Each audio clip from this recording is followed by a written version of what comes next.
Ah oui, et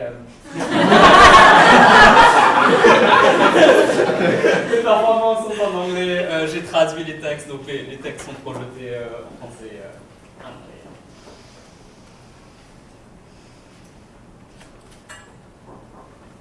I invoke our mothers, our grandmothers, and our female ancestry. I invoke the teachers, healers, warriors, mentors, women and femmes of history. I invoke the women and femmes of history, those who died, those who lived, those who fought, and those who resisted. I invoke the femmes of all the bloods, ages, lineages, generations of witches and fighters who infused the universe with love, rage, and magic. I honor my great-great-grandmother and all those women who came on the ship. From the continent to the island, hands tied, bodies battered, minds resilient. I honor the women who never made it to the shores, those warriors who had to die, their black flesh an offering to the creatures of the sea, their blood a sacrifice that continuously flows in our oceans, our seas, and all our water bodies. I honor my spiritual lineage and those generations of women and femmes who navigated patriarchy and colonialism on sugarcane plantations. I honor my mother, Vimala Devi, teacher, mentor, nurse, caretaker, inspiration and embodiment of femme power. I honor her mother, Dhanapatri, woman whose resilience knew no bounds and whose story still remains untold, repressed, forgotten, chained to the silence of history. And I invoke strength and wisdom from Goddess Kalima, Redeemer of the universe, Goddess of time, change and destruction, Goddess with blooded eyes and a black tongue, who cuts patriarchy and wears it as an accessory around her neck, who steps on misogyny and crushes it with the strength of her foot. Imagine real spiritual lineage. Past, present, and future. Those women and femmes who push the universe to always be greater than itself, better than itself. I invoke and I honor.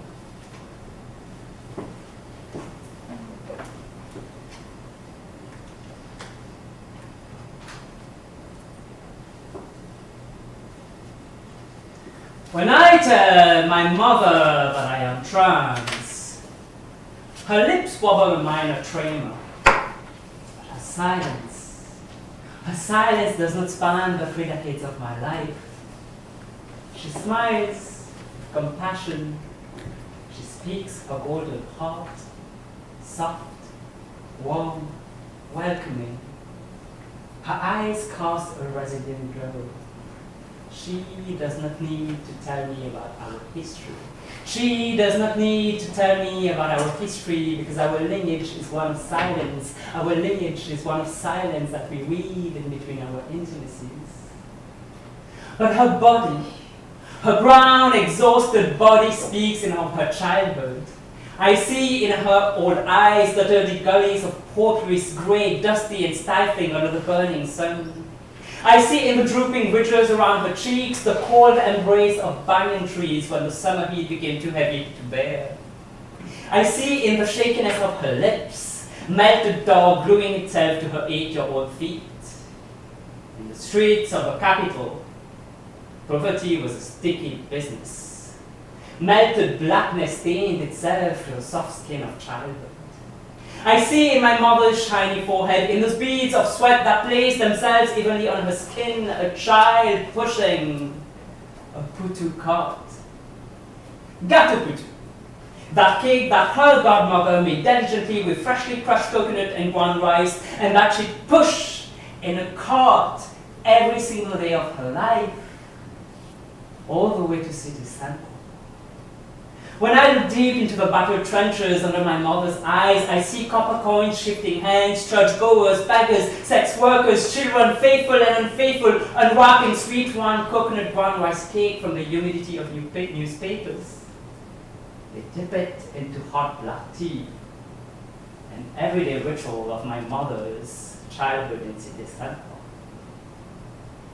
When I tell my mother that I am trans, her withered hands shake like dried twigs forgotten by history, but her silence doesn't span the 3 decades of my life. She smiles, compassion. She speaks her golden heart, soft, warm, welcoming.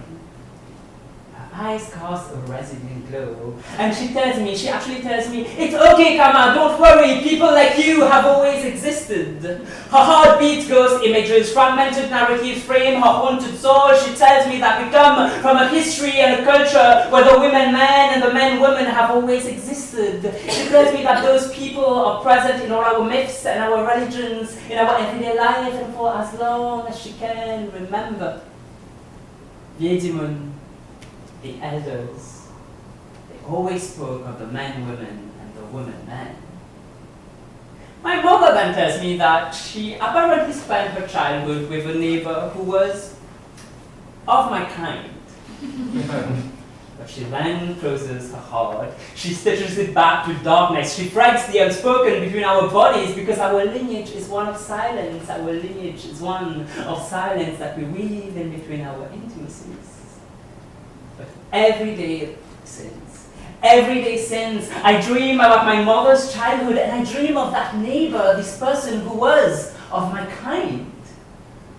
Sometimes I call her Sarika. Sometimes I call her Devika. Sometimes I call him Persian or Devakano. Most of the times, I like to call her Lalita. I like to think and dream of Lalita with round shoulders and raven curly hair, a touch too greasy, but that still bounces up and down the nape of her neck as she walks in the morning sun. I like to dream of Lalita with a flat nose and a blood-red bindi on her forehead as she wraps her rotten body in a faded grey shawl to go to work every morning. Lalita rubs coconut oil in her jet black hair every Sunday. Lalita eats rice dal and pickles during the week, and on weekends she treats herself to some dried salted fish cooked with onions, fresh thyme and tomatoes, and bon petit rougail poisson salé bien mauricien. Lalita has a job. She works in the tobacco factory in the capital city with all the poor women whose husbands had died in obscure wars that nobody on the island really knows about. They were simply fighting a war for the British, and they never came back. In her lunch break, Lalita does not step out with the other women to roll tobacco in small newspaper pieces that burn their darkened lips. Instead, she stays at her workstation and she prays to Goddess Durga. She prays for safety and a long life. When it gets hot in the capital city, Lalita takes out a white embroidered handkerchief from her pocket and she wipes the pearls of sweat from her forehead. On Sundays, Lalita makes fruit pickles that she dries on her roof, watching attentively so the crows don't eat them, and sometimes, if she's in a good mood, she'll give some dried fruit to my mother and her sisters. Lalita likes flower patterns. Lalita loves embroidery. Lalita has a radio set, and she listens to the news every morning and to all Hindi songs every evening. Lalita has a lover. But does Lalita have a lover? Well, I'm not sure whether Lalita has a lover or not, but this is Lalita, and I dream about her every night, imagining details that make her a little bit more real every day. She draws her life like a moving sculpture, a figure only ever so ephemeral, becoming and unbecoming herself with every single one of my dreams. When I tell my mother that I am trans, she does not tell me about Sarika or Pajani or Devakmo. She doesn't even tell me about Lalita. Instead, my mother tells me that she is an uneducated woman, but that she feels much pride that I went to school, that I can read and write, and that I speak English and I speak French. She tells me that because of her lack of education, she does not have the words for it, but that she tells me that she understands and that people like me have always existed. She calls me Zumfam, which in our local language means man, woman, with a hyphen between the two. Zum, fam. Zum, fam. Zum, fam.